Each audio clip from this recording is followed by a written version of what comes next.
Um, Daniel Spicer, Here. Eric Nylands, Here. and Michael Gore. Present. All right. All right, so I did provide the minutes from July 21st.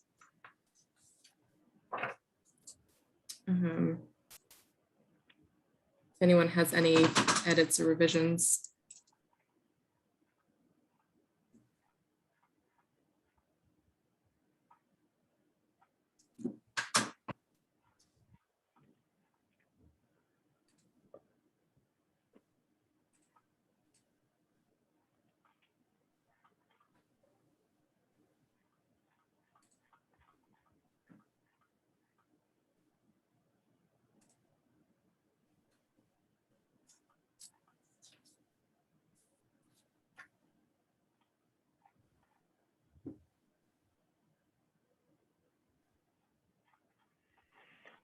I'm okay. Me too. So we have both minutes of the regular session and also the executive session. If there are comments on the executive session, we'll have to wait until our next. But if there are no comments, we're okay to approve without comment then. Can we approve with just 3 of us? Yes. I will make a motion to approve the meeting minutes from July 21st, 2021. I'll second. All right, all in favor, Daniel Spicer, Aye. Eric Nealand, Aye. and Michael Gore. Aye. All right.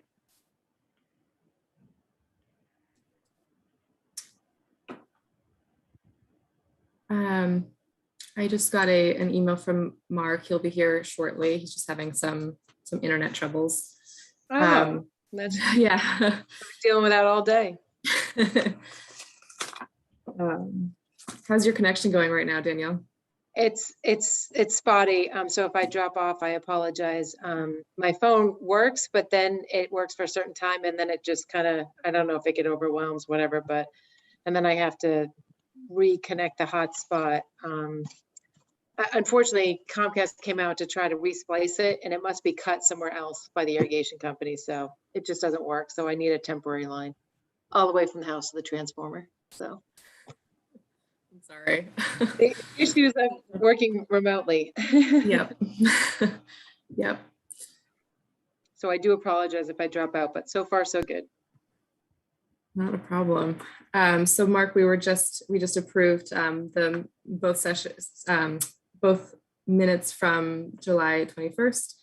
So we can move forward as you wish.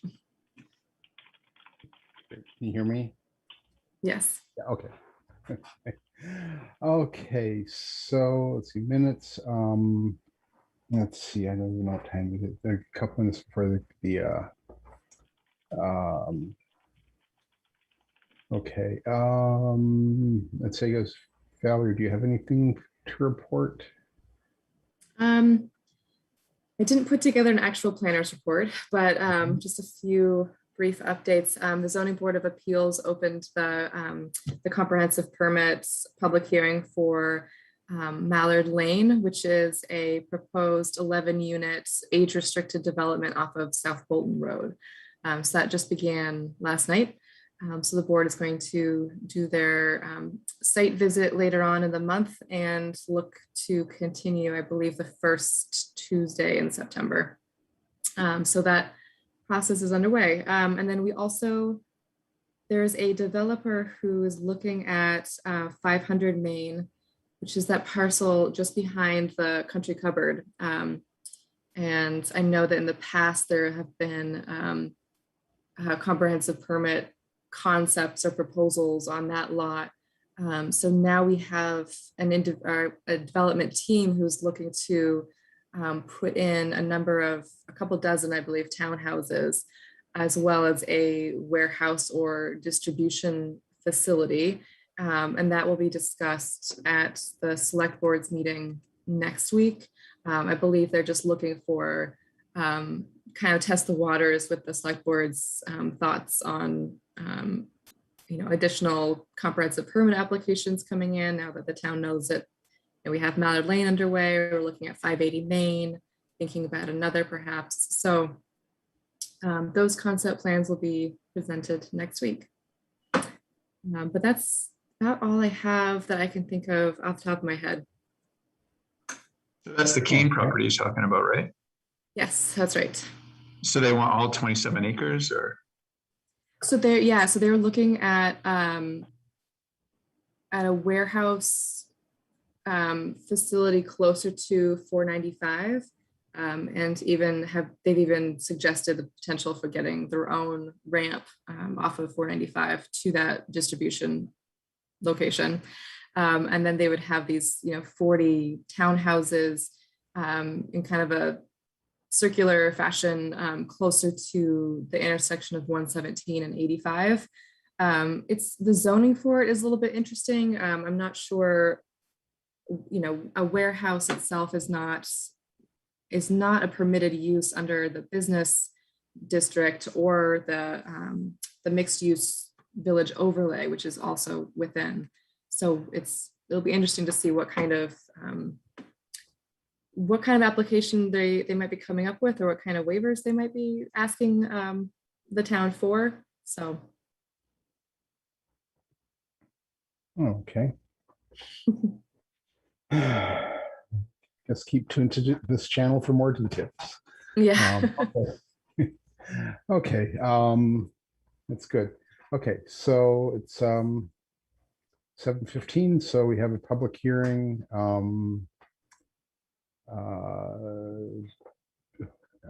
guess I need to read the legal notice here. In accordance with Mass General Law, Chapter 87, Public Shade Tree Law, Section 3, cutting of public shade trees, hearings, damages, and MGL, Chapter 40, Section 15C, and Section 250-24 of the Bolton zoning bylaws.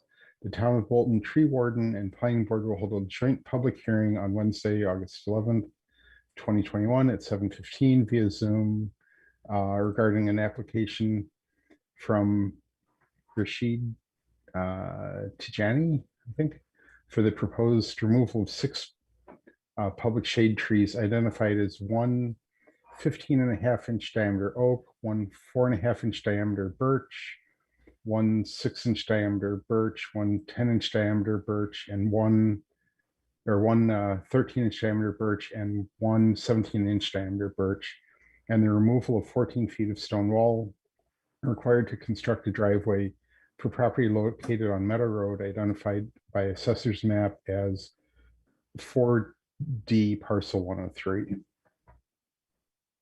Okay. Good. Is Mark Chase here, or somebody representing Tree Warden? I don't see him. I don't see him here. Okay, and has he given any input on this? Yeah, I know that he has, and the applicant is here as well. I know that he has worked with the applicant on lessening the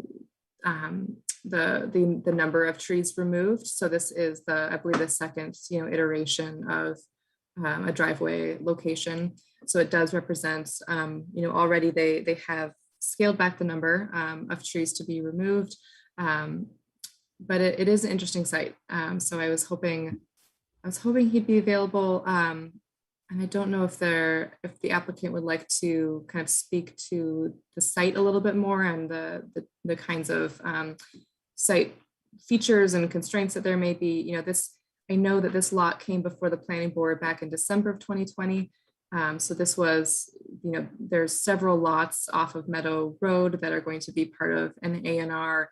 And this one has been separated from the larger parcel. And so there was a single driveway that would service lot 4, and there'll be 2 shared driveways for the other 4 lots. So it's part of a larger project that will be kind of coming to the planning board in bits and pieces, but it's still important to think about, where there may be future curb cuts for those other shared driveways as well, other than what is existing currently. So.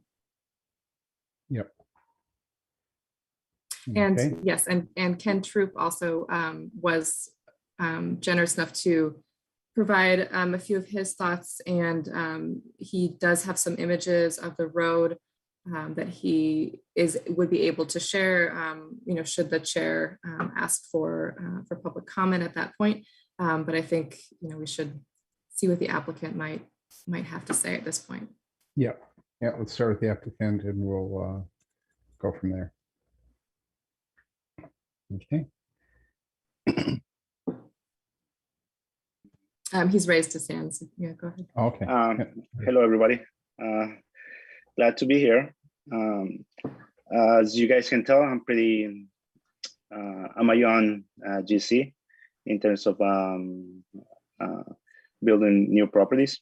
I'm looking at this property as pretty much trying to go step by step with the recommendations from the tree warden. I did talk to the tree warden a couple of times, and we did came to the conclusion that it was better to move the driveway, and there was I think that was the best way, because the impact of the trees would have been they're pretty much they're less, so that is good on our part. Sorry about that, everybody. I call just came in. Pretty much, and I talked to the building inspector, and pretty much go through the process, see anybody has an issue, and I don't have any, pretty much anything else. I know all the other lots are going to be developed at some point, and I would like to be the one to develop them. So I would like to do, if I'm in the, I'm building the new property, and I'm there, I would like to be able to do the least impact to the road as possible. That's my priority on that. And I think that's it.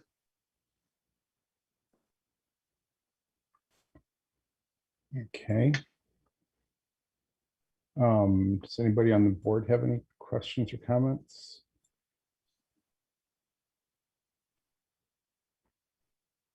I think the couple are raising their hand. Mary Jo White. Yeah, well, yeah, I asked her for anything from the rest of the board, and then I can open it up to public comment. Okay. So, Mike, Danielle, Eric, anything? I don't have anything at this moment.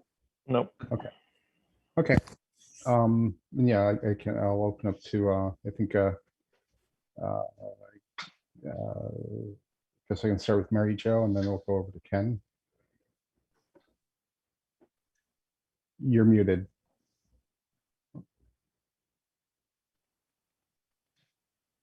You're mute. We can't hear you. You're on mute. No.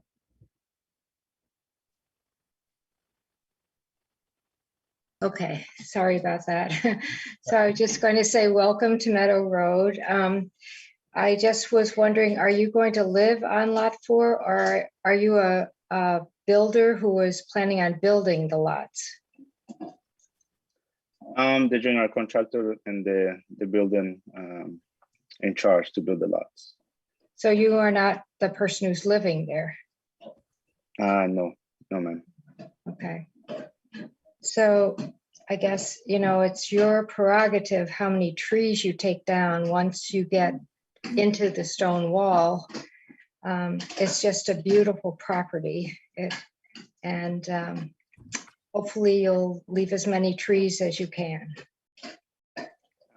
Yes, ma'am. I am planning to planting more trees, because there is an impact to the lot on the trees that are gonna be cut. And I'm trying to, once I go into the building permit, I would like to have the building inspector go over there with me if it's possible. And I'm gonna try and go with the architects as well to see if there's if we can do the best, because there are really some beautiful trees there. And the more we the more trees we leave alone, the better. Exactly, yeah. Sorry, our dog. That's all my question. Ken, you had some pictures and comments?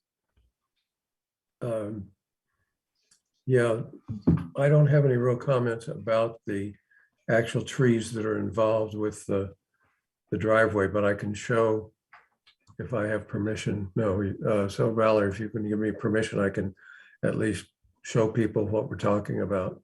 I'll take her. Yeah.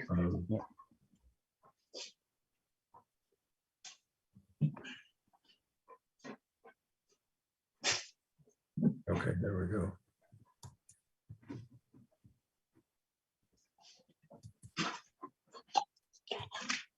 Okay, so can you see this picture? Yep. So right in the center, which would be where my cursor is, that's the post for the center line of the driveway. And now this picture was taken before the hearing notices were put up on the trees, but it's basically the ones that have the little yellow marks at the bottom. So it's this set of 3 over here and this set of 3 over here. And so it would be the stone wall from there over to about there we're talking about. And so what Mary Jo was talking about was everything that's up in the nice woods that are there. But I think this entrance, as I say, I don't have a whole lot of problem with. I think what, probably speaking for the neighborhood, what we're really more interested in is where the other driveways are. Now there is, more recently, even than this picture was taken, there is now a center line of an adjoining driveway. And I don't know that it will show the actual location of it compared with that one, but it's just slightly up the hill from where that driveway is. So over here on the right side of the picture, in fact, you know, over on the right side of the picture, the driveway is a little bit down the road from there. And at this point, the center line for this one, which is in a more recent picture here, here's the center line for this one. So these trees presumably would be in a future hearing to remove that. So it's really how that would be handled, because this is a more difficult, seems to me at least, a more difficult slope coming off the road than what the other one is. But as I said, I at least don't have a problem with the ones that are coming down, but it would be good to keep as much as possible on the other side of the stone wall. Okay, yeah, I mean, we have a lot less control over the other side of the stone walls, and Understand that's really to meet slope and drainage and all that sort of thing. And just looking at the plan, there's going to be, you know, a fair amount of cutting and filling that's going to occur. So I think, you know, a lot of those may be challenging to keep a lot of those in place. Okay. Okay. See, Nan. I'm at 81 Meadow Road. I agree with both my neighbors. I really object to the cutting of the trees, cutting a lot of trees. What you just said, Mark, sent a chill down my spine about cutting and filling. I want to say I object to the planning board revoting what they had previously voted to have a common driveway, and now there's going to be 3 driveways. If I understand the minutes correctly, you capitulated to the homeowner on a 3-2 vote after previously voting to have one common driveway, if I understand the minutes correctly. So I didn't really love that. And but I also want to know, so you just mentioned 5 lots. Valerie mentioned 5 lots. This lot 4, and then 2 other ones that are be served by 2 other driveways. But the Board of Health agendas have had, they keep saying, you know, lots with septic permits on Meadow Road. Is it these lots or different lots? I'm not sure what exactly is in front of the Board of Health at this point. What this board has seen are 5 homes serviced by a total of 3 driveways. So Right. 1 for lot 4, 1 shared between 2 and 3, and 1 between lot 5 and 6, I believe. So so you don't know what lots 7, 8, and 9 are that have been referred to in the Board of Health agendas? I have seen another A&R plan that has not yet been in front of this board in draft form. And that does show up to a lot 8, I believe.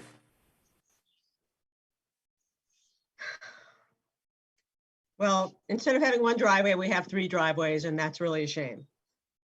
So that's my opinion. Okay. Okay, any other? No, yes.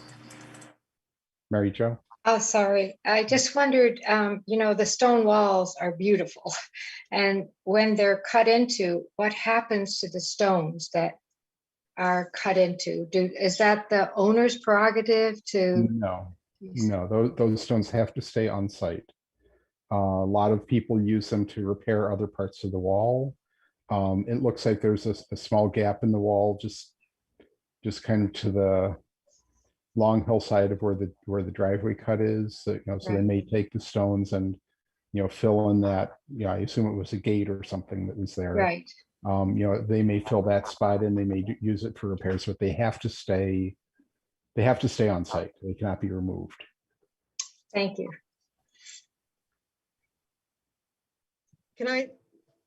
Mark, can I say something else? Sure. No, just to put it in perspective, the idea of having these 5 lots and then possibly another A&R with more lots, when you look at the percentage of population increase on Meadow Road, it is significant. And for people who have lived here for decades, it's a lot of change. It's a lot of change during a stressful time. So I understand everybody has the right to do everything that's being discussed here, but it's a lot of change. And it's not a happy thing for me anyway. So thank you for letting me express. Okay. I have a question or comment. Okay. My name is William White. I'm Mary Jo White's husband. I know personally that stretch of stone walls were dug out of the dirt and dug out of the whole area, and myself included, to get those stones, put them in the car, and this is true, to build that stone wall. I had the blisters on my hands for years, digging those stones out of the dirt and building along with other people and rebuilding that stone wall. It was not something that was there already. Well, it was there years ago, but you just. Years ago, Right, yeah. this walls was built, but people came along, myself included. I'm not talking about myself, and we would dig up the stones and carry them, put them in the back of my car, and drive. I think you were just trying to make them a better stone wall. Yeah, I was trying to build a stone wall, and I didn't know how to build one. And some of the people there found out how to get the stones, put them in your car, drive down, take them out of the car, and build that stone wall. Okay. And I'm not claiming anything, but I think it was, a lot was done for those stone walls Just by for a the lot of upkeep, people. just the upkeep of them to maintain. Well, they were upkeep, but also they were trained to make a stone wall that was falling down, it run smooth, right. whatever. Excuse me for my analysis, but I remember All right. a lot of days that I didn't want to build those walls. So I think what we're just saying is the stone walls are such a beautiful part of Meadow Road. And we've tried to maintain them and keep them in the best condition. So it just is hard to see that there'll be so many places that will be taken out from them. Yeah. All right. Okay, Mary Jo. Okay, any other questions or comments? I will say, with lots 7 and 8, I guess, potential. I know we talked about this in the past, I don't like how this development is being strung along. And I don't know if it's done that way for a particular reason or not, but I mean, it would be good if there's future lots coming. However, 5 and 6 is done, if we could utilize that driveway so we could keep it at 3. I don't know when 5 and 6 will be before us or not, but definitely should look into that in the future. Yeah, I feel like there's a little bit of game playing here with getting different boards to commit to things and then backing other people into, well, this is where the Board of Health said the well and septic have to be, so we have to put the driveways here and we have to have separate driveways, or whatever the case may be. I think there's a little bit of gaming going on here. I agree. But then I also thought there should be one shared driveway here instead of the 3 that are going in. So but okay. And given the slopes on the lot, I'm not sure there's any other better place to have the driveway, since it has to be separate. So, okay, I guess I'll take a motion from the board.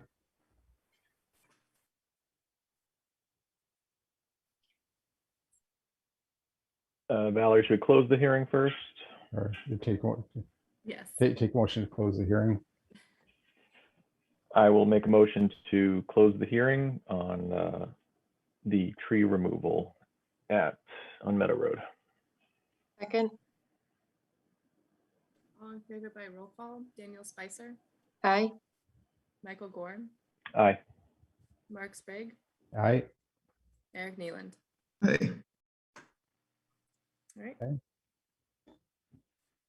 And I will make a motion to approve the removal of the 6 public shade trees and 14 feet of stone wall on Meadow Road, Assessors Map 4D, parcel 103. Second. And all in favor by roll call, Daniel Spicer, Aye. Michael Gore, Aye. Mark Sprague,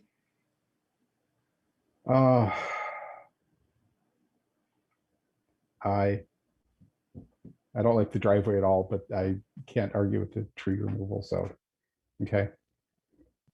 Eric Neeland. hey,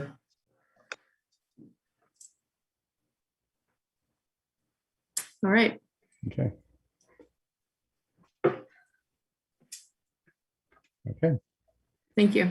that's it. Okay, we're done. With that. So I will follow up with the applicants. What happens next is we get a driveway, or I think it's called a scenic road shade tree consent form signed. So I'll have the members of the board sign that form, and I'll have the tree warden sign as well. And then I'll get that back to the town clerk, and you should be set to begin. Yes, I'll be in touch with you about coordinating all of that. All right. Okay. Moving on, the next is Keys Farm.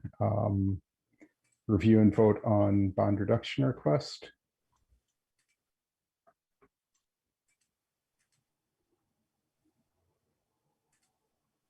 Okay. Valerie, I don't know if you want to put up the spreadsheet.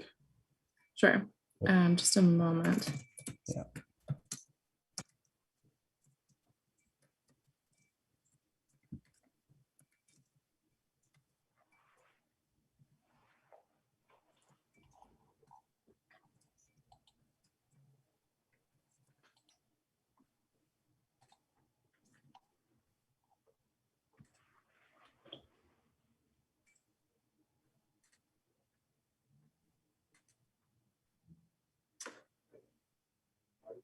Sorry, here we go.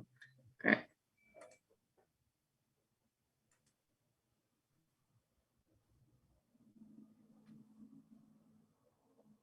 Is that working?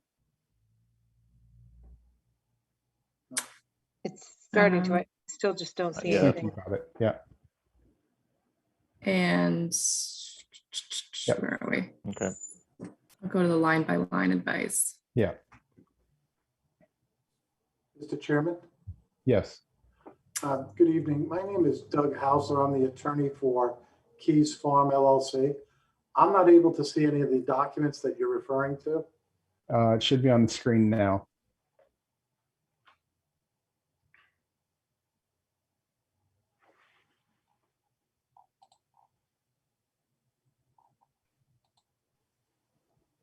Can you see it now?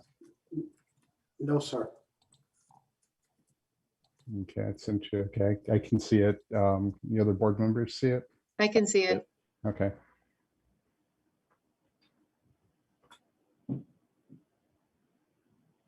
Expand your Zoom window, maybe. I did. I went to gallery to full, and so whoever's speaking, I'm getting a full picture of the gallery of If you everybody try else. side by side, try side by side gallery. It does not give me that option. Or No, it even doesn't. standard. If you do standard, that might work. All I have is a gallery view or a speaker view. I would think gallery view would work. That's what I would have thought too.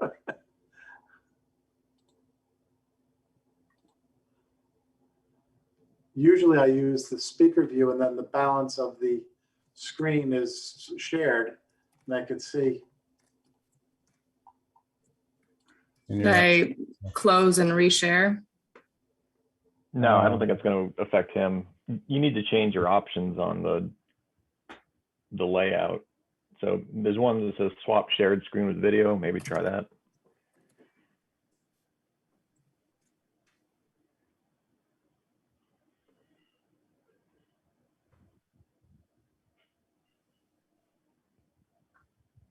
Okay. There we go. Thank you. Sorry, I'm technologically not sophisticated. Thank you for your help. The options aren't very clear on a lot of this stuff. So a lot of it's trial and error. Before you get into a lot of detail, may I ask 2 questions so I could start fresh? What is the total amount that the town is currently holding? We are currently holding $224,622. 224,622. Yes. Thank you very much.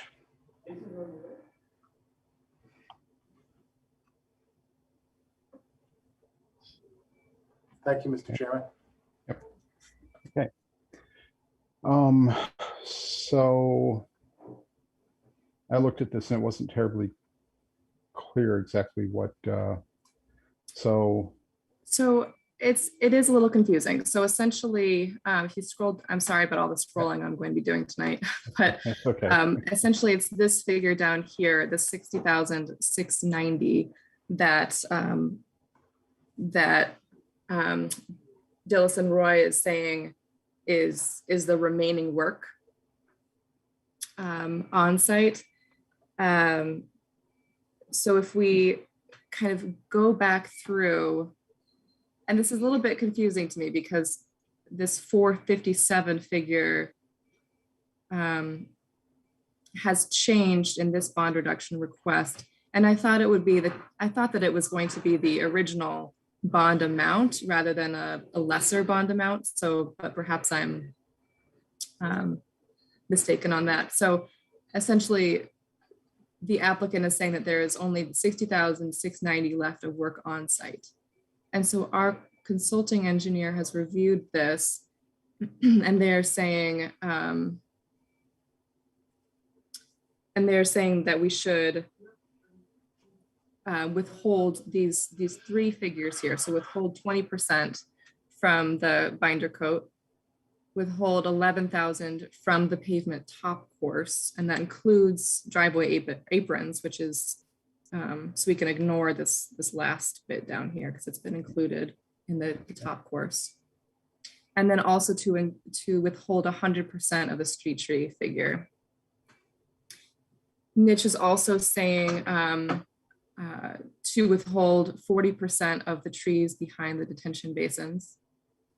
And they're saying they do not recommend bond reduction for each of the 3 detention basins.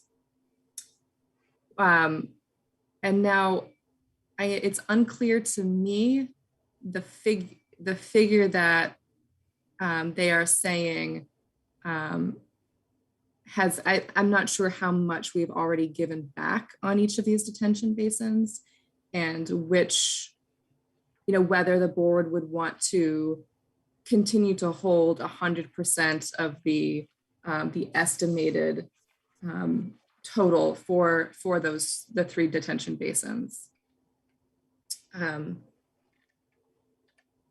So that's, if that makes sense, that's a question that I have. Oh, just looking down this, under the detention basins, where Niche recommends, not doing any reduction, is it the 3,750 and the 3,000 that we would want to continue to hold? So they are looking, so this comment actually refers to, if it continues on page 2, so all of this in blue. From how I read this document, it shows that Rhino, so the applicant has not submitted anything for those 2 items in this bond reduction, though they are at 100% completion, which signals to me that they have previously they previously had that amount returned to them.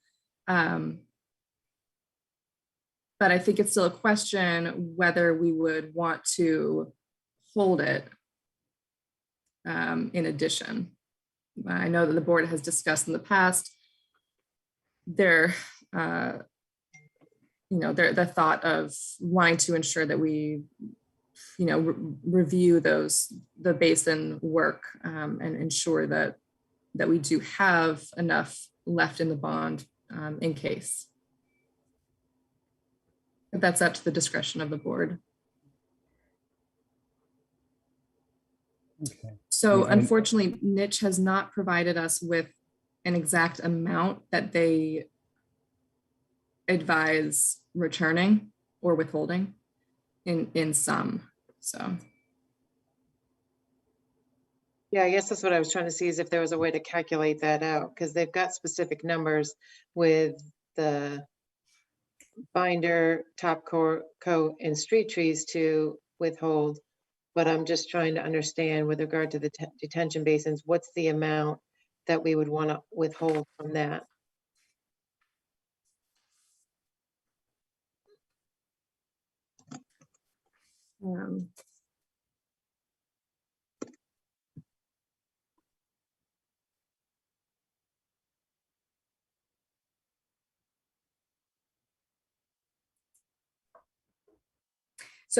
So again, the way I'm reading this is that the applicant is not requesting any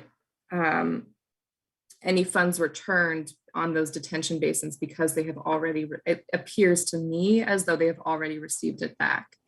Oh, so it's not even a feasibility to withhold it?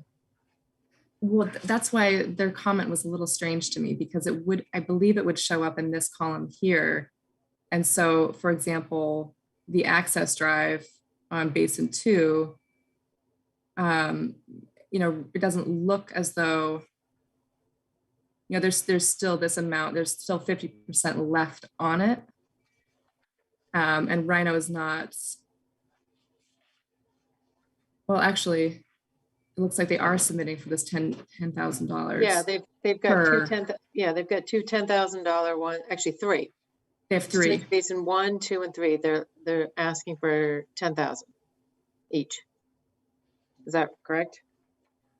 That's what it looks like. I'm not sure what it's for, if they're saying that they're each 100% complete. I No, don't if think we're- because they're saying it's well, the Detention Basin 1 they're saying is 100% complete, but they're saying Detention Basin 2 is 80 and Detention Basin 3 is 70. Right, but I mean, the numbers don't quite, I mean, like for Detention Basin 1, if they're putting in for 10,000 on that, the line items don't add up to $10,000. So Yeah, there's the difference in submitted amount and estimated amount, which is, I think, where we're getting a bit caught up.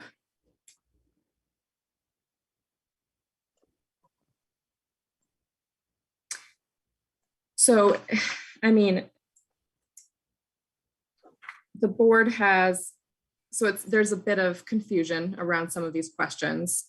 I feel, you could opt to essentially accept Niche's recommendation. Trying to figure out how this would work for a vote, though, without knowing an exact figure to reduce by. Well, I'm just trying to understand. Oh, sorry. Yeah, okay, I'm not mute. I mean, And I know you repeated this at the beginning. Sorry, Valerie. So the original bond that we still have is, what was it, 24. 224, 622.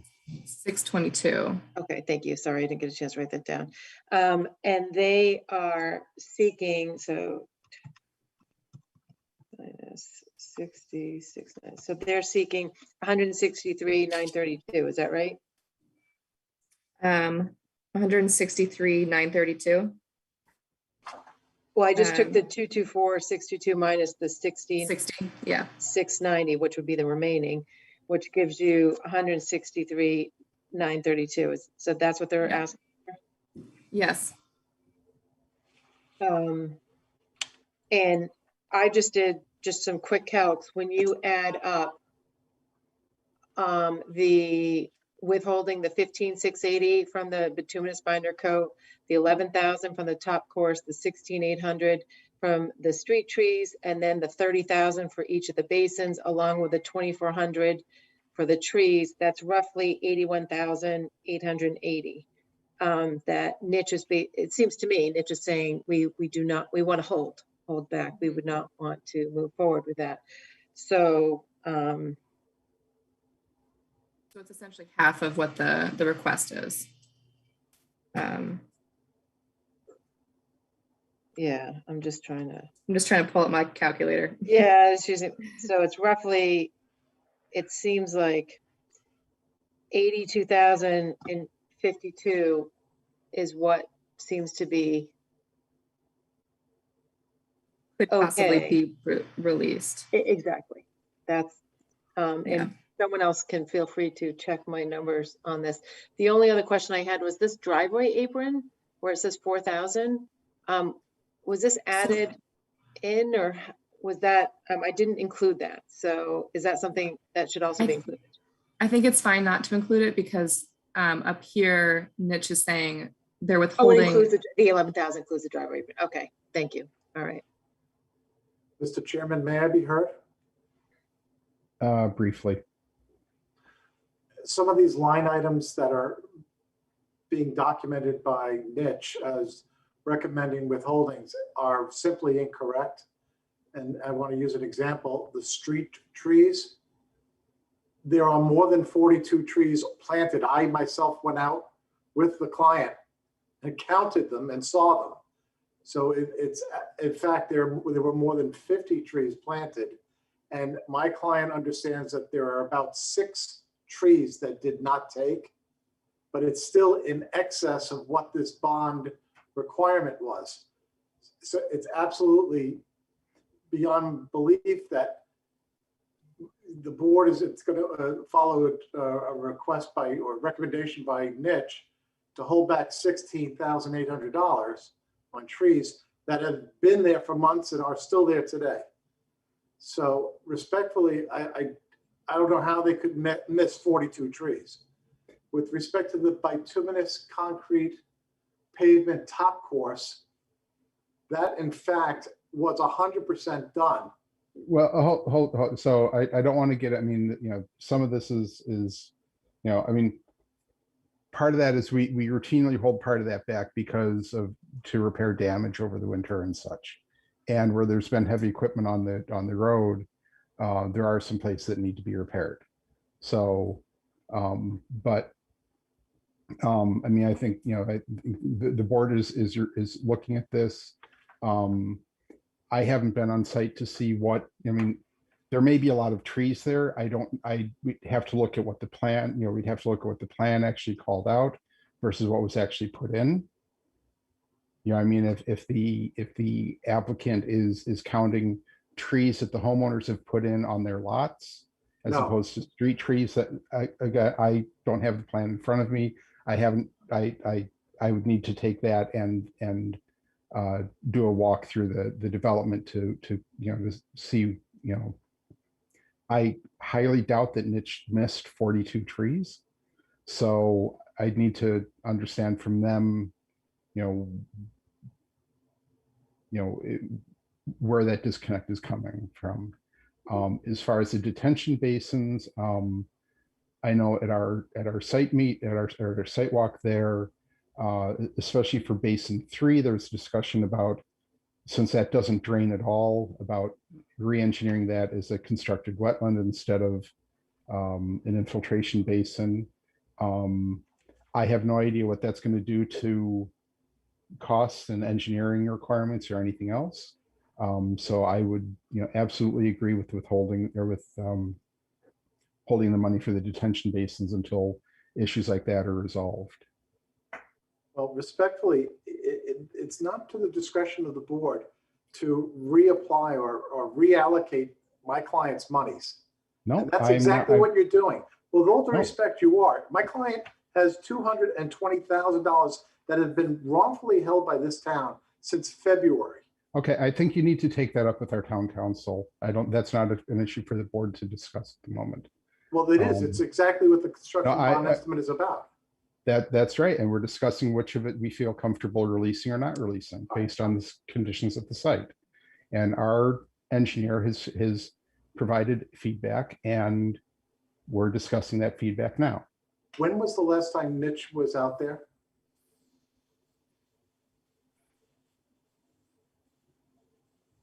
They were present on our site visit on June 24th.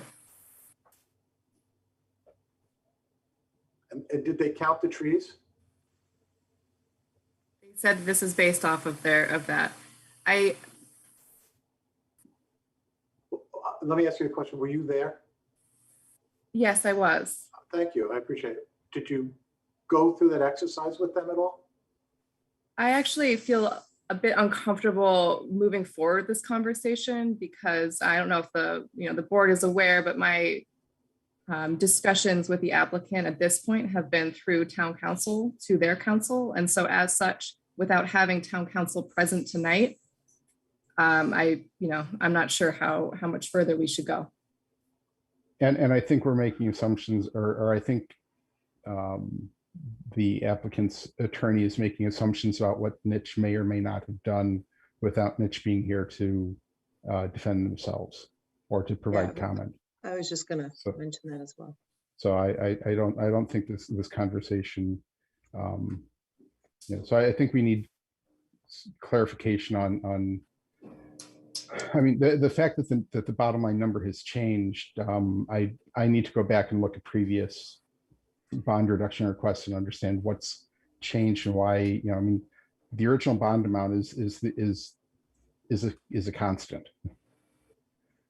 So that number shouldn't be, you know, shouldn't have changed at all. So you need to understand where and why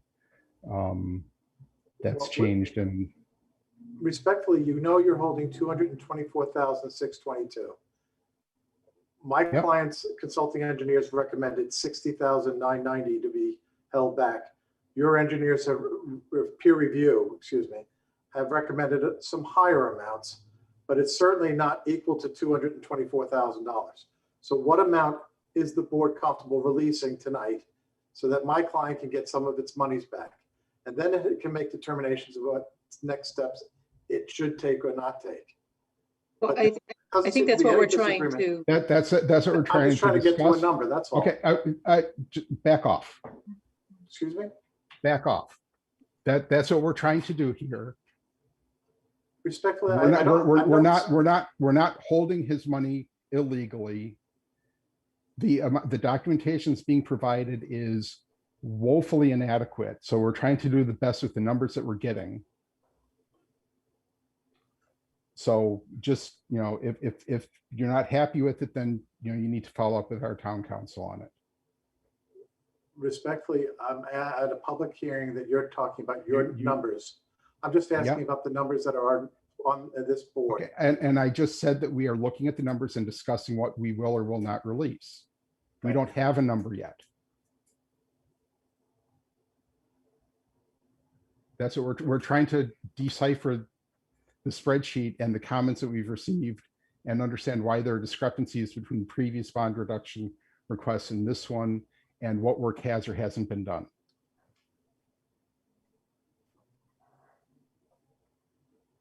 Boards had 7 to 8 months to do this, sir. Respectfully. Okay. I understand that. I also understand that the applicant has not done a lot of things that he has said he's going to. So we're not going to get into that right now. We're going to look at the bond reduction requests and we're going to decide on what number we're comfortable releasing. Mark, if you want, just so far, adding up the amounts that Niche had recommended to withhold, it looks like, as I mentioned, that would be an additional 81,880. So we would keep 142,570 and we would release 82,052. If someone wants to just double check my math and make sure that equals 224,622. And this is just solely going off of what Niche had recommended. My math confirms yours. Thank you. Okay. I was getting, when I added up the what the applicant was asking for plus what Niche was recommending we hold off, I got 75,880. To 75,000 for what? To release? To hold. So I had there's 15,680. Yep. Plus 11,000. Plus 16,800. Plus 6,000. Plus 30,000. And that, oh yeah, plus 2,400. Plus 2,400 at the very bottom. So that's where I got the 81,880. What was the 6,000? Scroll down, if you wouldn't mind. Right there, trees behind the detention basin. Oh, you know what? I used 6,000 instead of 2,400. That could be. Okay, that could be the change.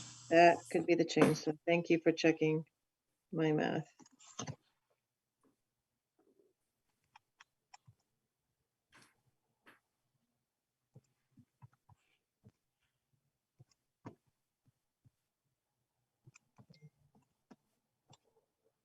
Yeah, so now I got 75,880. Is that what you got? Yes. So 70. Could someone please identify what that amount's corresponding to, please, the line items? Sure, it goes. If you want to bring it up to the.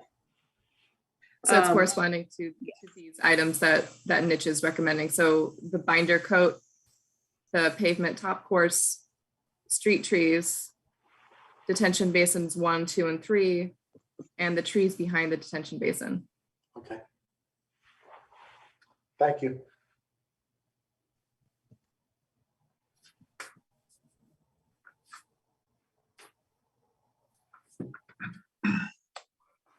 So with those revised numbers, we would be holding back 136,570, and we would be releasing 88,052. Is that what others, Valerie, is that what you got? Let me do that last piece of subtraction. Hold Sure, on. sure. 9, 2 minus.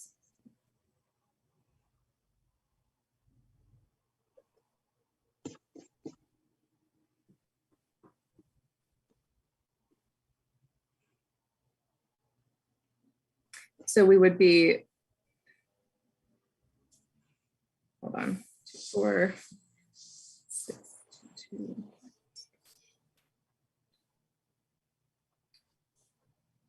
So we'd be holding on to a new figure of 136,570.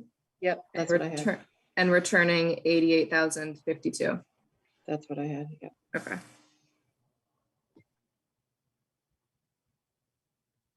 All right.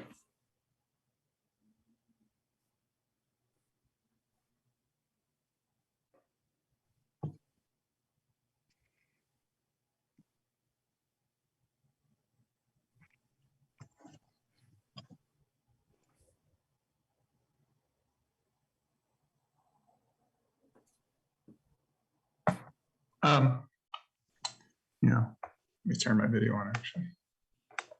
So I'm still not comfortable with, based on the letter from the DPW and what they were saying were issues. I think I would like to talk to Niche more about how they came up with their percentages of what to withhold. I'm still not comfortable releasing any money just because I don't, if we release so much and then, the basins have this huge issue, the developer could just walk basically if it's financially more feasible from him on that end. I mean, I feel like if we release any money, we're, putting the town at risk personally.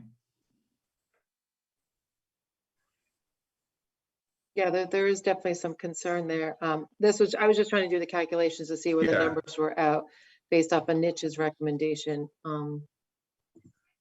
So in another correspondence from Niche, I mean, they recommend no additional bond reduction. So that was in the previous letter, right? That was in July, the July 17th letter. Yeah.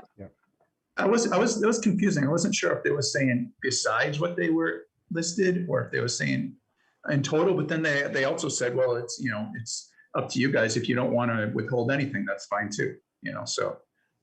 Well, I mean, they're giving us advice. They can't require us to take. Right. Kind of what that's saying. I mean, I really feel like it would be, when we had, a previous town engineer, they were present and we can ask them questions. I don't like that Niche isn't present here and, we can't dig in to these statements. From my understanding, that statement from Niche was more just from their opinion as an engineering firm rather than a town, a municipality. So, they may have feelings about what can and cannot be, or what they do not want to release, but there's wants and then there's, should.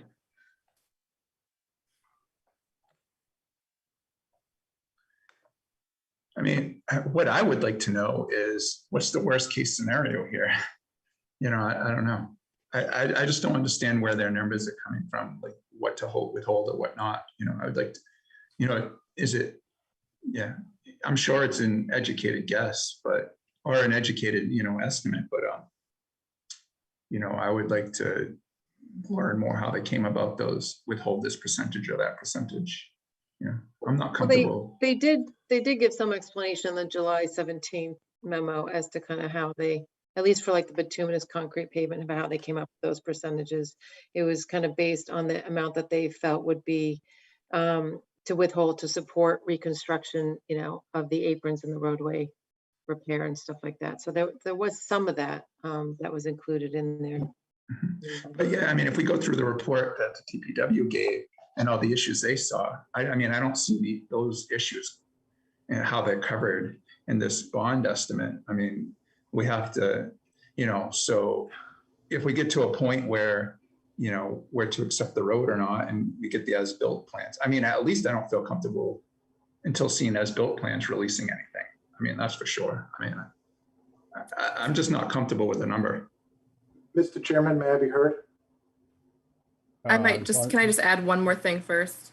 The consultant did mention, Niche did give us the advice for this meeting that, requiring or asking for a preliminary as-built plan, would be beneficial for the board. So in addition to, reviewing this bond reduction request, we also are able to ask for that preliminary as-built, which would really be a benefit because we haven't seen an engineer on site for some time. And so I think having someone representing the applicant also, showing, what is constructed out there would be very helpful.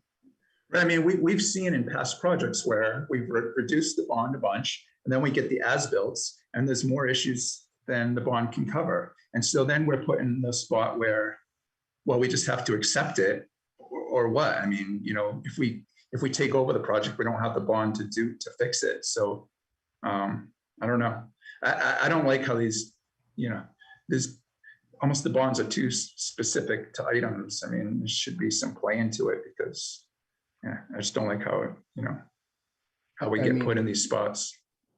I mean, along those lines, I think, I think it's, and I mean, we've held other projects in town to a much higher standard on the curbing, on patches in the curbing where, we had, Century Mill had to replace a big chunk, some large sections of it because the patching didn't, wasn't acceptable. And, so I think, to say that that's 100% done when it's not really meeting the standards town has set other places, I think is a little bit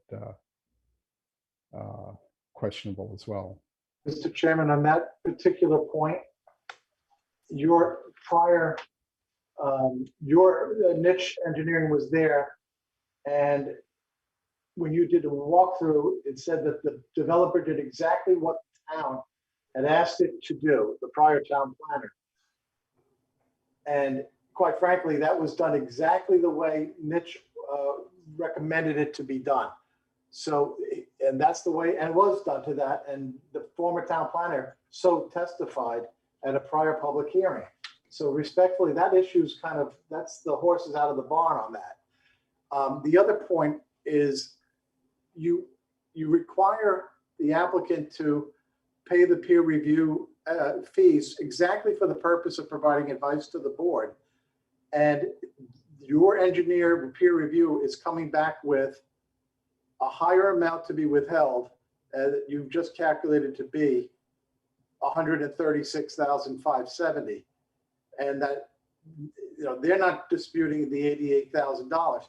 This is not you can apply it any way you wish or you're not comfortable with. These are specific line items. It's not up to the discretion of the board to reapply it to other things that are not listed here. And that's why I'm getting upset with it from my client's viewpoint, because that's not within the discretion of the board. So respectfully, you have an engineer that has made a recommendation at a much higher number. And if you presume that they are 100% correct on their representations of what they're recommending, there's still $88,000 that should be released tonight. Yeah, but so if for instance the detention basins are they're not designed once the as-bills come in or whatever, there's issues, and those issues cascade to other things that were done, and things have to change. You know, that's, You're limited to the $10,000 per. That was the budget that was approved, and that was what was done months ago when this budget was developed, and it has been peer reviewed, and your peer reviewer, the town's peer reviewer, is coming up with a number. And this isn't dollar for dollar. This is a dollar plus a multiplier. So you will have a built-in, what I call, factor for overages, for excessive costs, because the town would potentially have to do the work. So you already have that protection built into these numbers. Just because, respectfully, there's a personal opinion that you're not comfortable doesn't amount to that. That constitutes a right to withhold my client's money. At least as to the 88,000. If you want to hold the 136 and allow the peer engineer to meet with our engineer at the site and go item by item again, but at least we've reduced the scope of the debate from this to this. And that's a very good move for everybody's viewpoint here.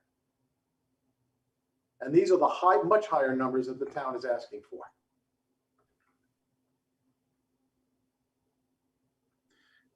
yeah, my point is still that, you know, we whittle this down and whittle it down to the point of no return. Then, you know, we just have to accept it as it is because there's no bond left, you know. Well, this one's $136,000 of bond left. That's a lot of money for what we're talking about here. And we don't agree that we're saying it should only be 61, but you're more than doubling that. And for purposes of discussion tonight, minimally, I think that 88 should be authorized and released. Your opinion is noted, and you know, the board will decide what we want to do here. Within the bounds of law, I'm sure. Of course. Thank you.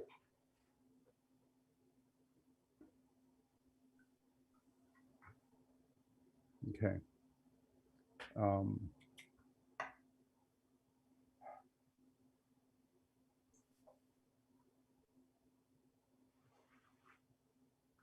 Okay. Does the board have any other questions or comments or concerns? And I have a lot of concerns about it, but I mean, I'm not, you know, we need to understand, you know, what you know, I mean, like Eric said, I mean, generally the engineer, you know, our engineer is here to, you know, walk us through this and you know, walk through the numbers.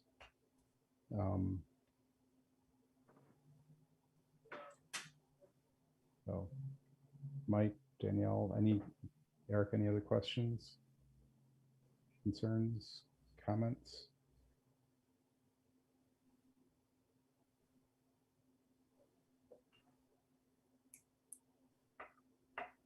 Can I ask, just to follow up on Eric's question, when the applicant would consider doing the as-built? I don't have a direct answer for that because I don't know off the top of my head, but I know that the budget doesn't require, there's nothing that requires a preliminary as-built. And I don't want my clients incurring those extra costs. They're required to deliver as-built plans when things have been completed, so they do it once. And I think that's what their intention is. And I understand that there's supposed to be that Niche is going to be there on Monday or Tuesday next week.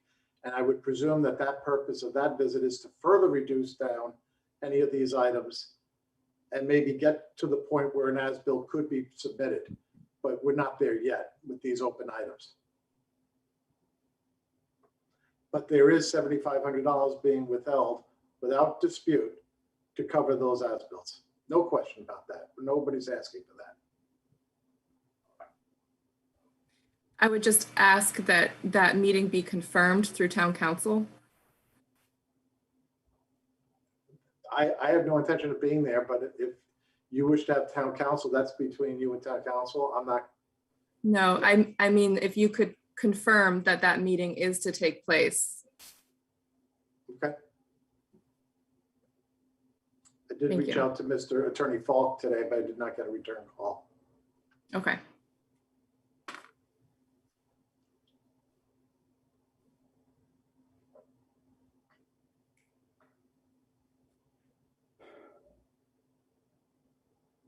Okay.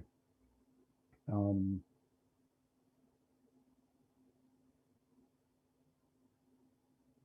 Values, town council had any, provide any comments or guidance on bond reduction? I mean, as you know, as we've mentioned before, it's definitely, you know, council's opinion that with a bond reduction in front of the board, it is, you know, it is the responsibility of the board to reduce as they're able. So, you know, I understand that there is concern for the site and for the future of the site. So the board, I recognize the board is put in this position. However, you know, we do have the advice of our engineer, and unfortunately there's not much, you know, wiggle room there.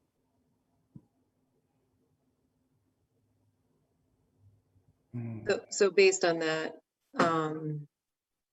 because we have the recommendation given from Niche with the stuff to withhold, the other stuff should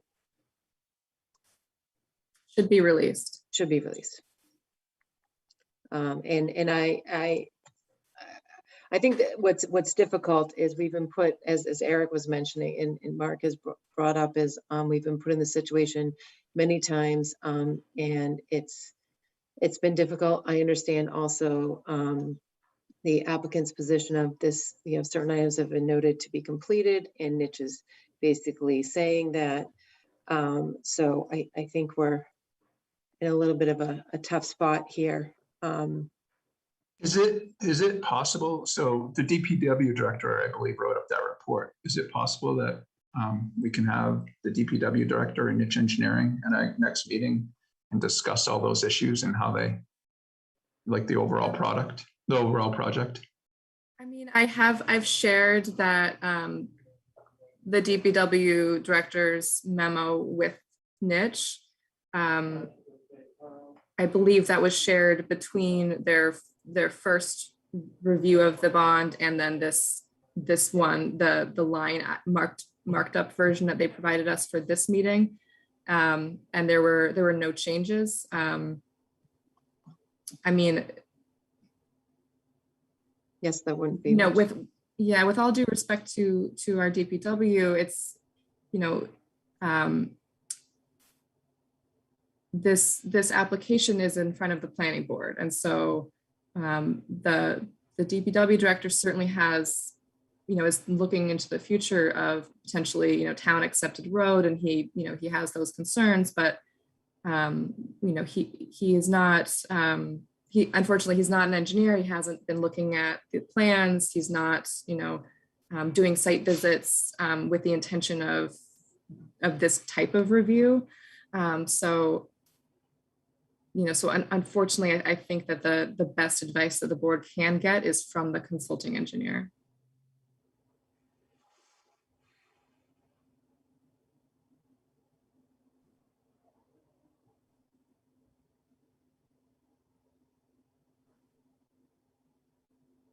Not that I like the concept here, but I guess I'll entertain a motion to release the 88,052.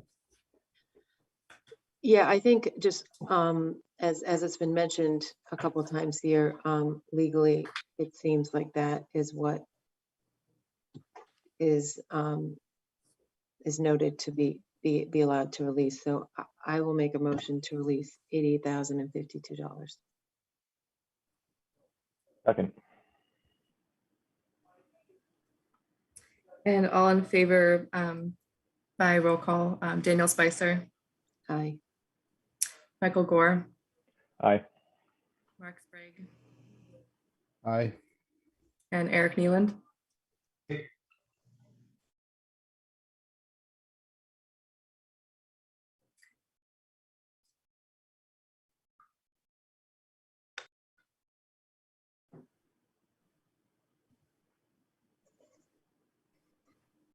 Okay.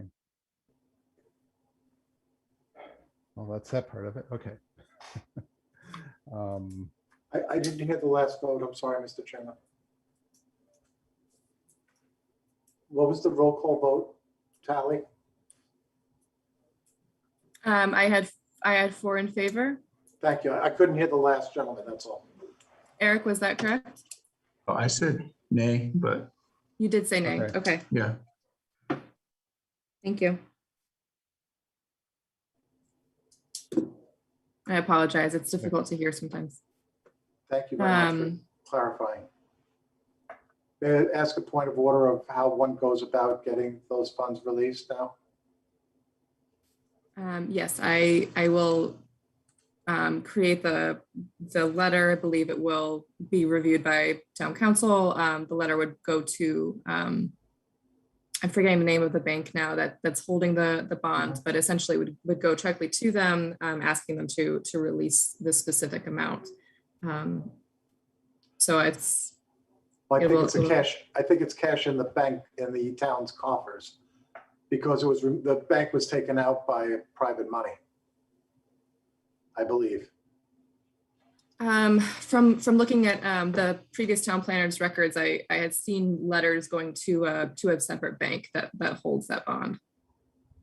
Yeah, that bank has been paid off by a private lender, one of the related entities of the developer. That's why I'm wondering. I think the town's actually holding the monies. We'll have to check with the town accountant Verify. and verify where the money is. Okay. Thank you for your time. Have a nice evening. You too. Did we have additional items we were going to talk about for moderator way? I just wanted to give a few next steps. So as mentioned earlier, we're still working to confirm a site meeting that would occur on Monday between myself, Niche Engineering, our DPW director, and Rhino Construction. And that site visit would be reviewing the driveway aprons and transitions ahead of repaving and trying to find a remedy for those spots. And that's all I have.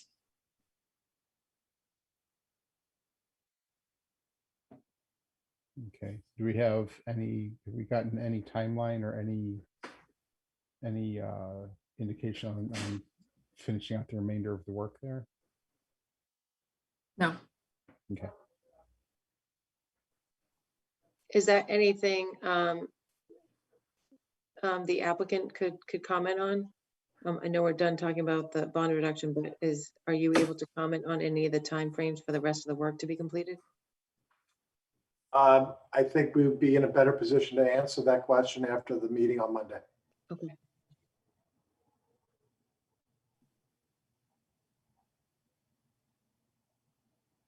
Okay.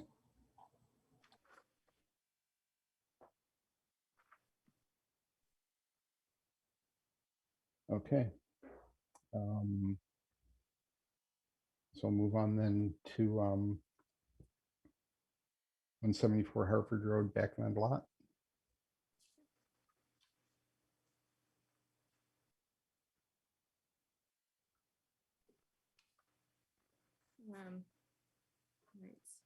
So I included a draft decision for the backland lot special permit in the board's packets. Don't know if you had any questions. Would you like to have me pull it up and we can kind of go page by page, or what's your preferred way of doing this?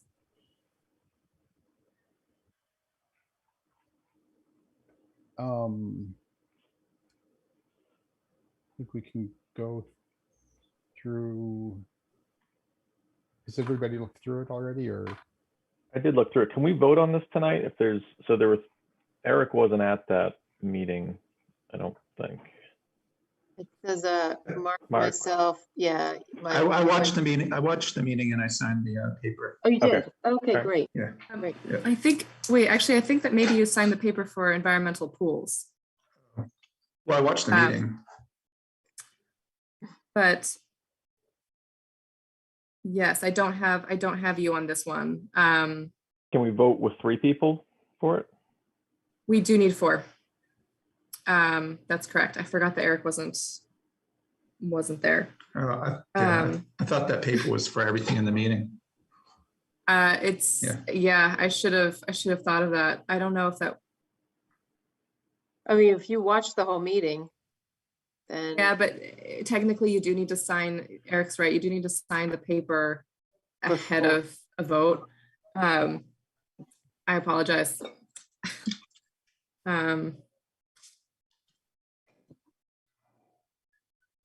Okay. It's me. Yeah. Okay, I guess we will. I'm sorry. It's been an interesting few weeks. So if there are any comments on the document, we can definitely look through that rather than vote. But I don't think I had any comments on it. okay. So what I'll do then is just Can we do an email vote or no? no. No, okay. I mean, if it's time sensitive, we could probably just, we don't need a 14-day notice or anything. Can't we just schedule a quick, like 5-minute meeting, for a vote? Yeah, we could. We could schedule one. Today is Wednesday. We could schedule one for, Monday night would give me 2 days to post a meeting. Can you send Eric the paperwork now and we'll come back to this later on and he can sign it and return it? Yeah. And then he'll we sign can- it before we vote on it. We can see if Pete is available. Are you all available on Monday at 7 or Monday at 6 or any other time? I wouldn't be available till after 7:30, unfortunately. But I could be available at 7:30 for a quick meeting. I know it's kind of late, sorry. I could do that too. Yeah, no, that's fine.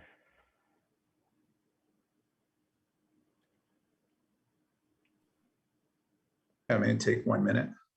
Yeah, I'll check with Pete and I'll also get Eric that paperwork so that no matter what, we're covered. Okay. All right. Yeah. Thank you. I'm I mean, sorry about that.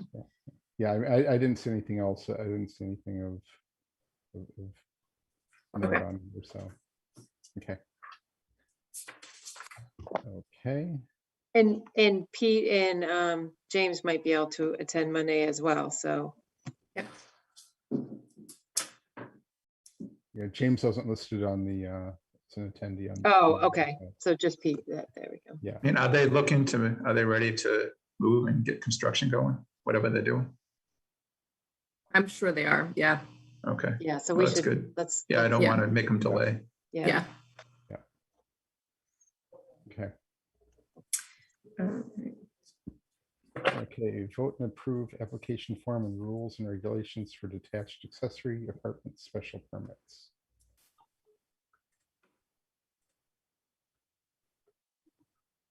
So I can share this with you all. I was unable to, I didn't have time to do the rules and regs. It's getting a bit ambitious, I guess, but it'd be helpful at least to have an application form and to understand the fees associated. The Attorney General's office has not yet, as I know, approved the zoning bylaw that was passed at town meeting in May. But I believe they have until August, I think 15th to get back to us. So it is coming up on short order. And I know that we have residents who are looking to apply. So I just wanted to be sure that we had a process in place for them as soon as it is available. Let me share this.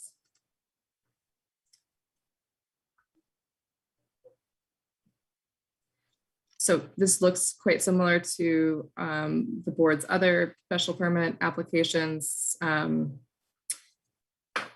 few changes I've put in is including an email address, which is just very helpful on my end, and understanding if the applicant is the owner or an agent of the owner or a current prospective buyer.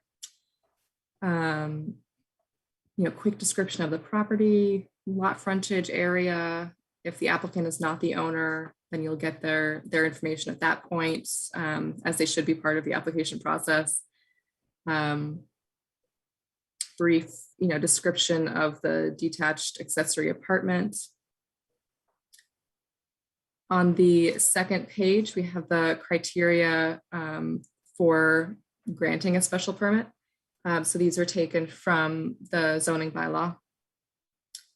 So making sure it's in conformity to the zoning bylaw, that the owner of the property occupies either the principal dwelling or the accessory apartment, a maximum of one accessory apartment per residence with its own complete kitchen and complete bath and toilet facilities, not be used for online home rental service for transient occupancy. What is, I'm sorry, just remind me, not used for online home rental service? What is that? So essentially, Airbnb. yeah. Oh, that's okay. Thank you. That's what I thought it was. I just wanted to double check. Thank you.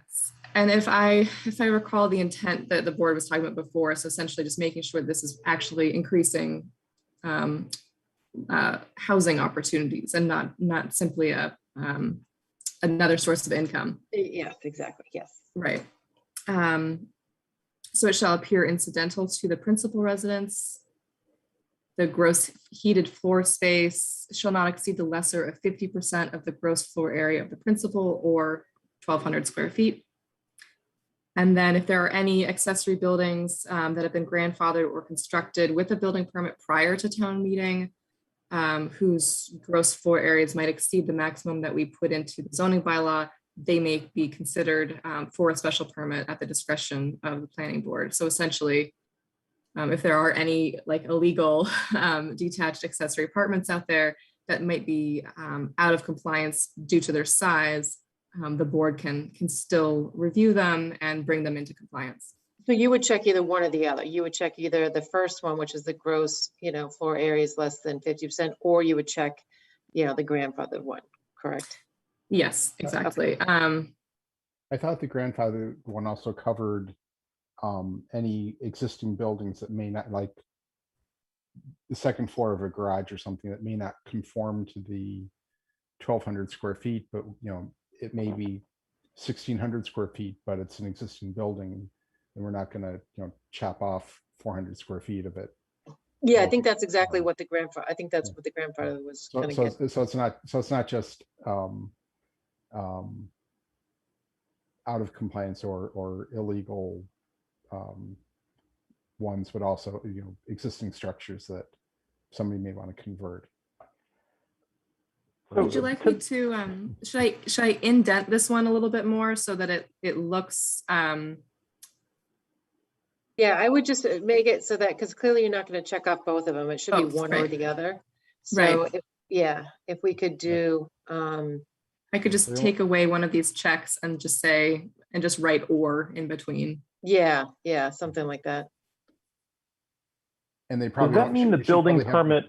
Oh, sorry. Go ahead, Mark. I was going to say we should also have them indicate which one is applicable to the application then too. All right. Yeah. Hey, sorry, Mike. Go ahead. What I was going to ask was the where it says constructed with a building permit. Does that mean the structure itself? Like, so for the Sampson Road structure, right? That structure was built years ago, right? But they would get a new building permit for the work inside of it. So what does that building permit pertain to? The structure or the work to be done inside of it? I mean, I think you're right. I think you'd almost want to say accessory buildings built prior to May 3rd, 2021, right?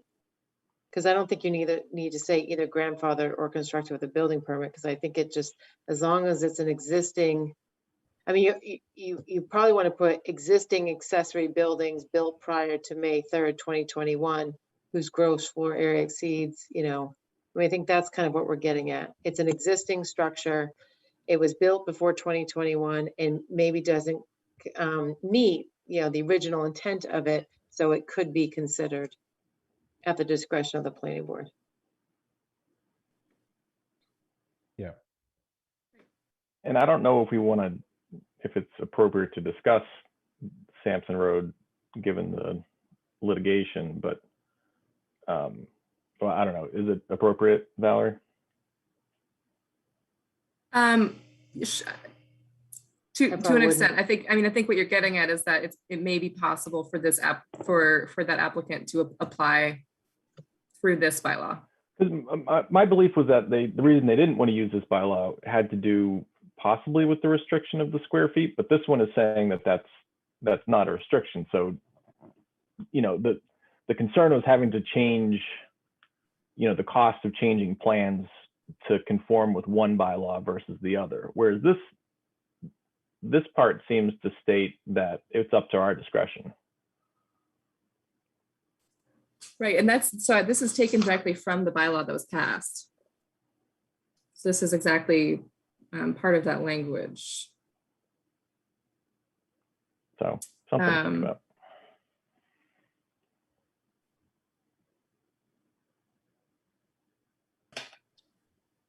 Yeah. Okay, no, that's just.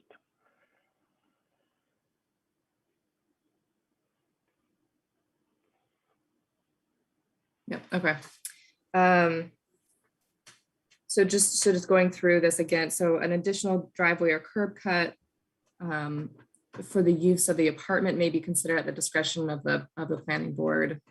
So I think what we need to do at the beginning of this, under criteria for special permit, is to say, please check all those that apply.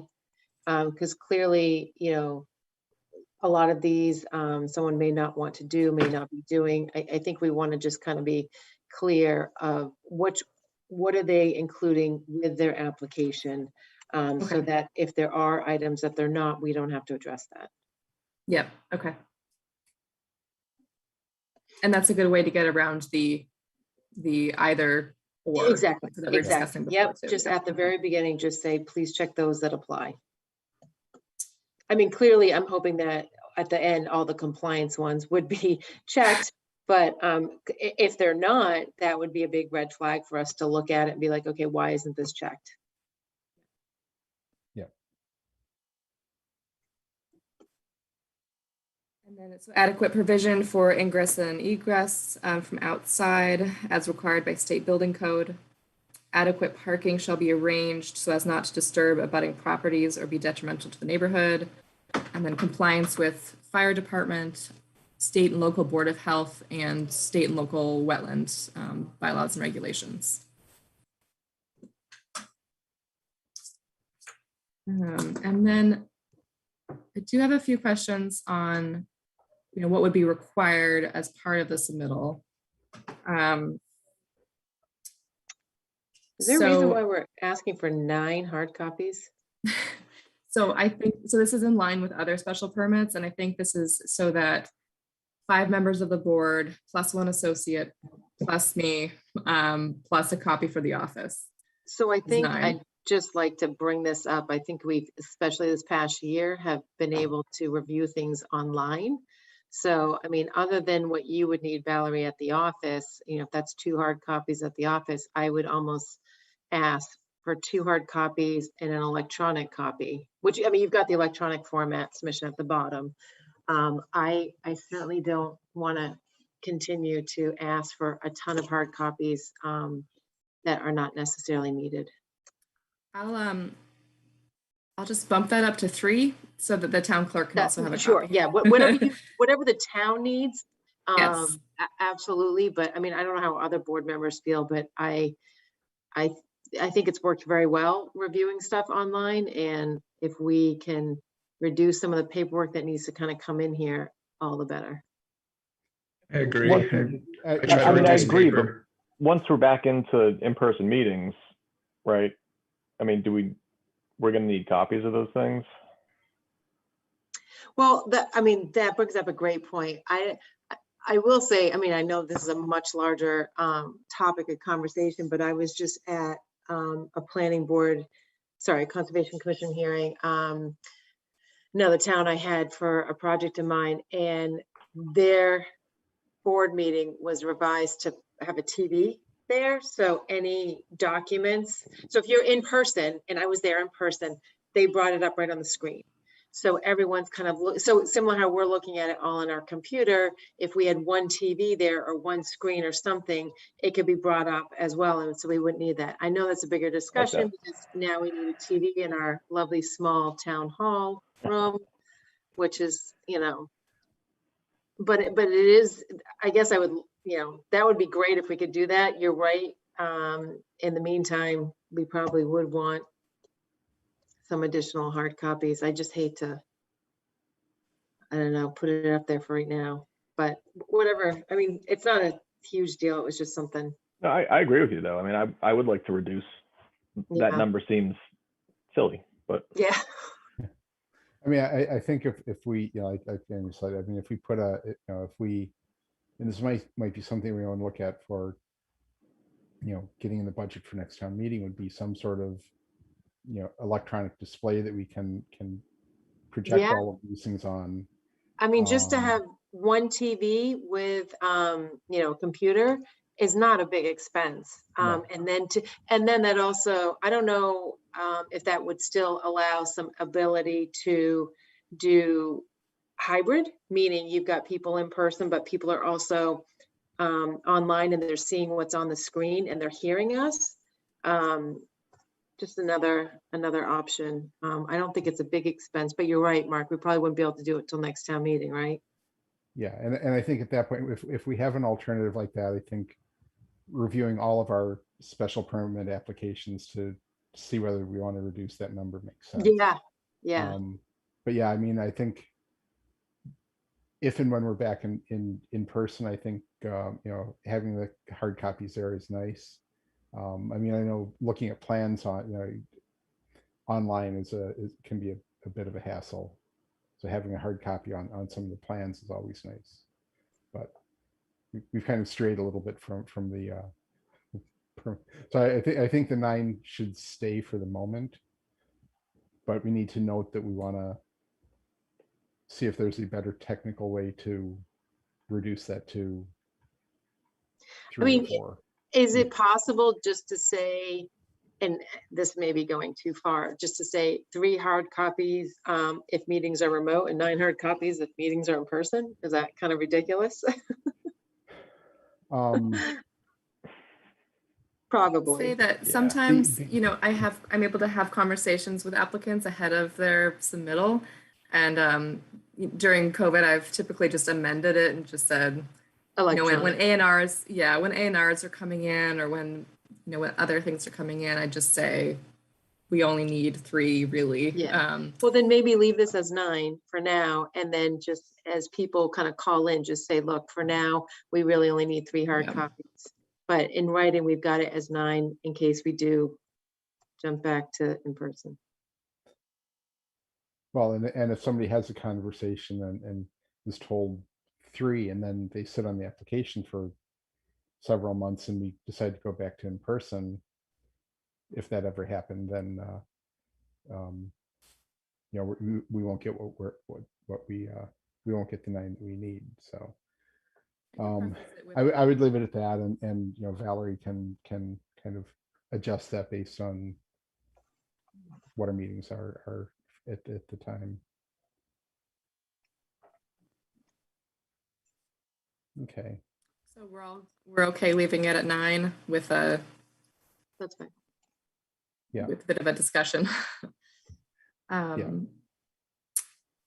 next question is about the filing fee.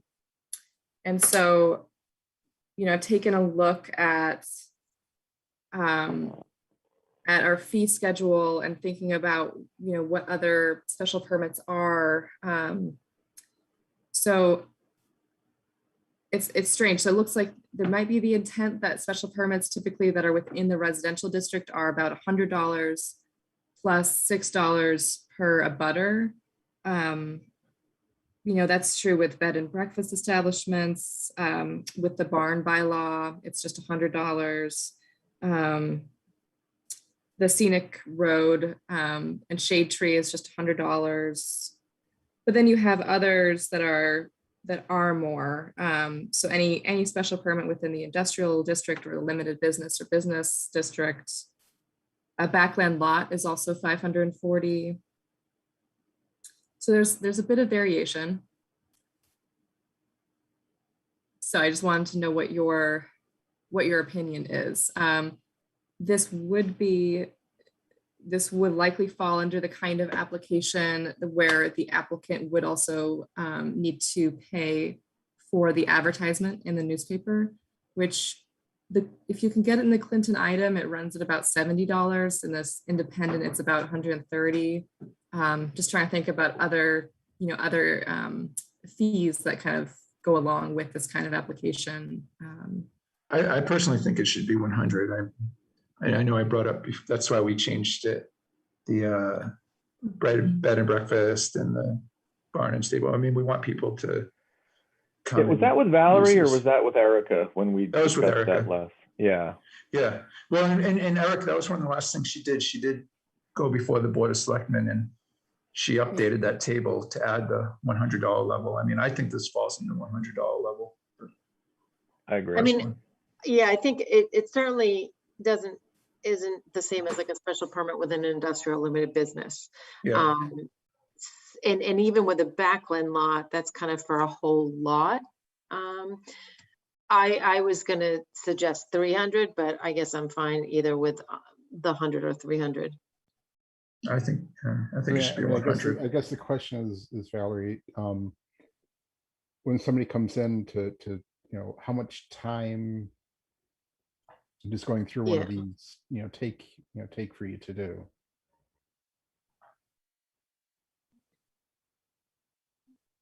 Couple hours. I don't know. I mean, it takes time to prepare the public hearing notice, give it to the paper, do all your turnovers, make sure all the departments know, all the abutters know. I mean, Erica, sorry, Valerie, Erica brought that point up as well. That it's like, oh, well, it takes time to do this. But I mean, the town pays your salary, right? Right. And so, like, is it also expected that you don't pocket that money, right? No, she'd be pushing for more though. Yeah. Right. $1,000. It seems strange that we try to well, I don't know. I mean, I guess we're saying that we try to offset your salary that the town votes and pays for with fees from stuff that's basically part of your job. I'm not trying to sound like a jerk or anything with this. I'm just. I see what you're saying. Yeah. I mean, I guess it's the town saying, compared to real estate taxes, this is negligible, but it's definitely the town saying, we have some funds that help offset the costs of the administrative work. From my standpoint, it makes more sense when it's a larger subdivision. I understand that. That's what I was thinking. Yeah. Right. Subdivision, a big commercial business, Yeah. Whereas this is mostly going to be hitting single family homes that are residential that are looking to do one additional, building or something. So in that retrospect, I think you're right, Eric, more along the lines of the 100 plus $6 per butter or whatever that is. I mean, I think we looked at other towns and that was more comparable. I mean, the 540 number is kind of crazy for those small time fees. Yeah. For those small time projects. It's hard to make sure you're comparing apples to apples. I also looked at a few other towns' applications for detached or attached accessory apartments, and it's some towns do have the planning department pay for the cost of advertisement, and so I think that's the only real difference. So a town that would charge $500 might be, or $300 might be one that also is the one that pays for that posting. And that would make more sense, I think. Yeah. But I didn't realize it was $100 and something to advertise and those things. Yeah, that's crazy.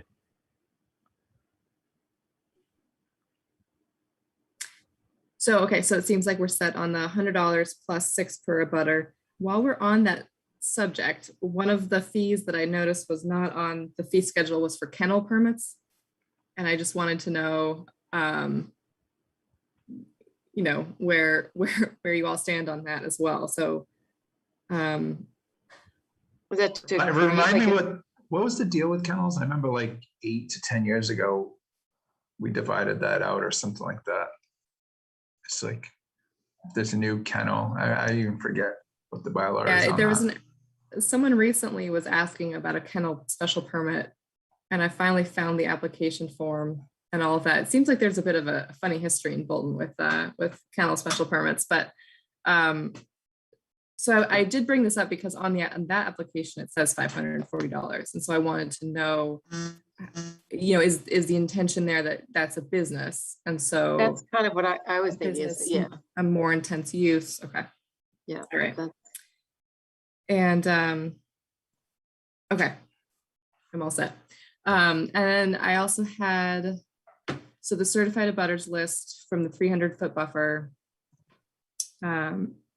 And then when I was looking at other towns' applications, it seemed very common to have an affidavit stating that the owner occupies either the principal dwelling or the accessory apartment, except for a temporary absence. And this does, that language follows the zoning bylaw. So requiring an affidavit kind of makes sense. And yeah, so I don't know how the board might feel about that requirement.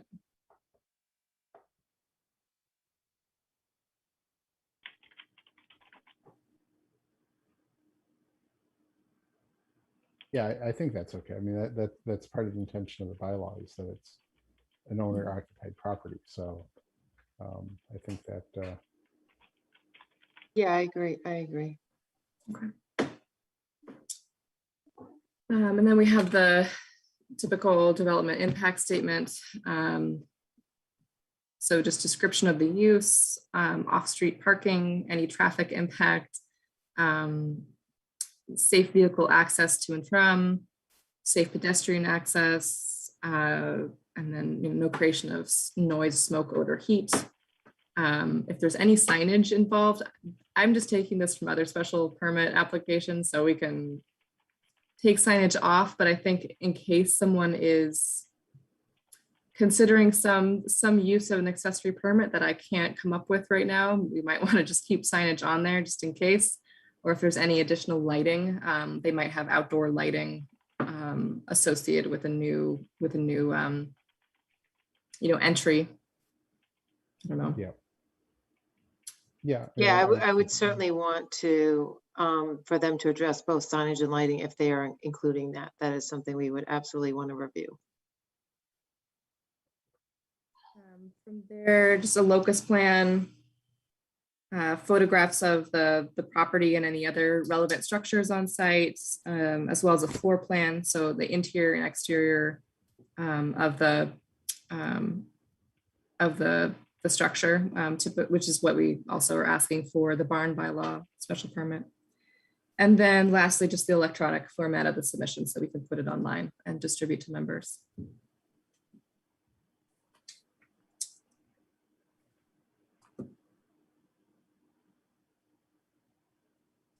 And that was what I came up with for the end of the application. As far as rules and regulations go, it's something that we can continue to work on. I think that having the criteria, having the zoning bylaw adopted, the board should have, a good, I guess, what's the word I'm looking for? Collection of items to be addressing during a public hearing process, and looking for in their site plan just to make sure that they're that anyone creating a detached unit is not creating any excessive disruption.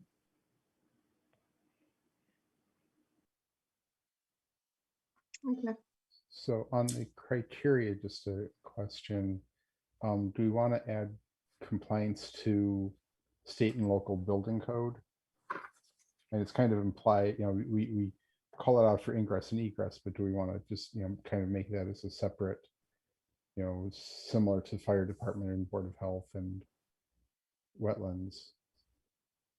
Sure. Make sure that we've kind of done that done their due diligence to make sure that they can actually build what they're thinking about and meet all the Sure. codes.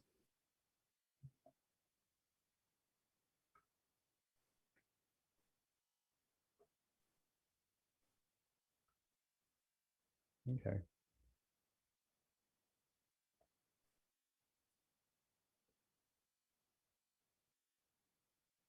Okay, anybody have any?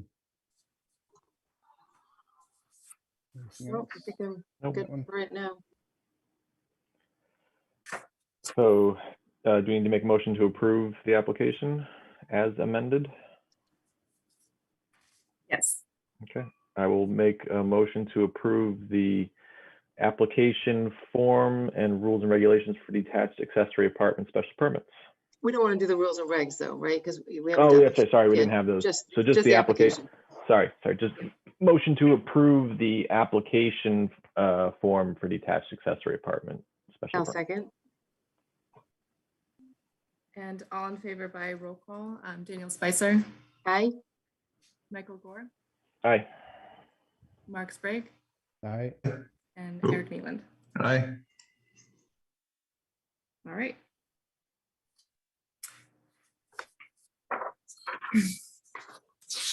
Okay. We have And then Mark, I think we have someone who yeah. wants to speak. Oh, okay. Oh, yes. Okay. My name is Paul. I'm a potential applicant. And I just wanted to give you a little bit of feedback on some of your discussion. As a person who's going through the process, I understand the paperwork issue, but, there's enough paperwork to prepare that if you ask me to prepare 9 copies or 1 copy or 20 copies, I'm going to hit the copy button. So whatever it is that you would like for us to do would be fine with me. But, in the interest of saving this tree that, if you want to cut the number down, that's fine. In terms of the fees, I appreciate the effort to keep the fees down because beyond this fee, there's the building permit and there's the various inspections. So as a person who's, in my situation, going through the process, I think my fees are going to exceed like $2,000. So they're not trivial. So to the extent that you can keep the fees down as a resident, I appreciate that.